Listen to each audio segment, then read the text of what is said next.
Yes, you heard him. He did say seagulls.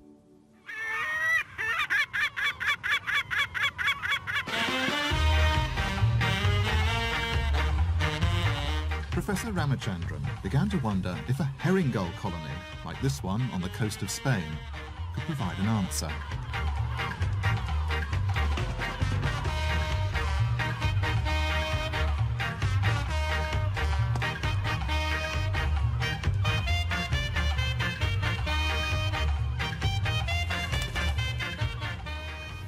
To be honest with you, I find it hard to believe how seagulls can explain the shape of the Venus of Willendorf. Apparently, it's to do with the behaviour of the gull chicks. Professor Ramachandran became interested in scientific research into the chicks of herring gulls. As soon as they hatch, they tap the beak of their mother to ask for food. And sure enough, she obliges. The researchers discovered the chicks do this not because they recognize their mother, but because they're stimulated by the sight of the red stripe on her beak. And they proved it with a beautifully simple test.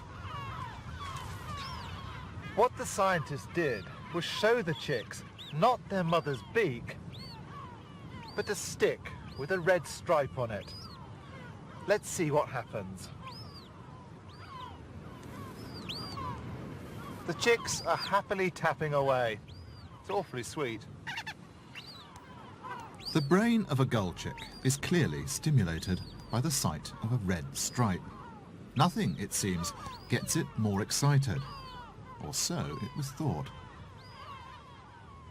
What the scientists did next was to show the chicks a stick with 3 red stripes on. It doesn't look much like a beak at all.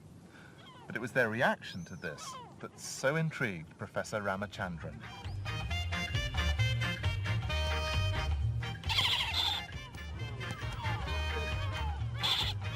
Can't get enough of it. Just look at that. The chicks are tapping not only more often, but more enthusiastically than they did with the stick that only had 1 stripe on it. Even when I offer them a choice, the chicks prefer 3 red stripes to the single one. It even ignores the single stripe.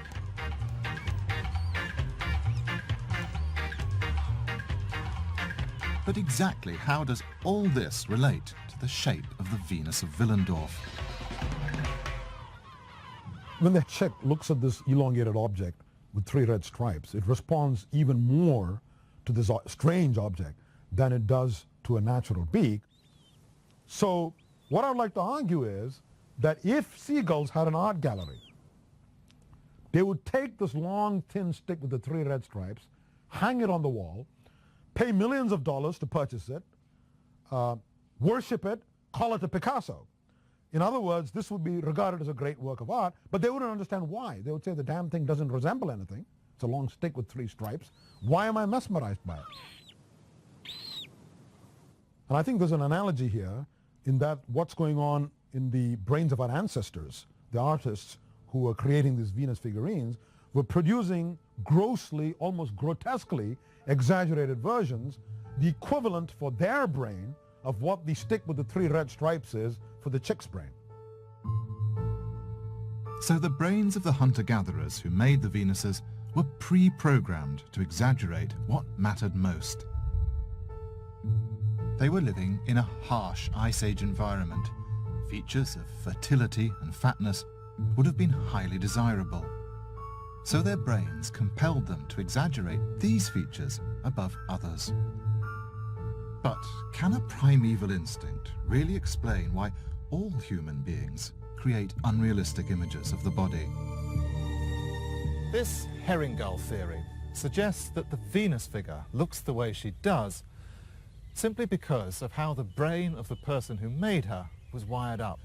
Well, if that was true for the nomads, it should also be true for people who came after them. Let's find out.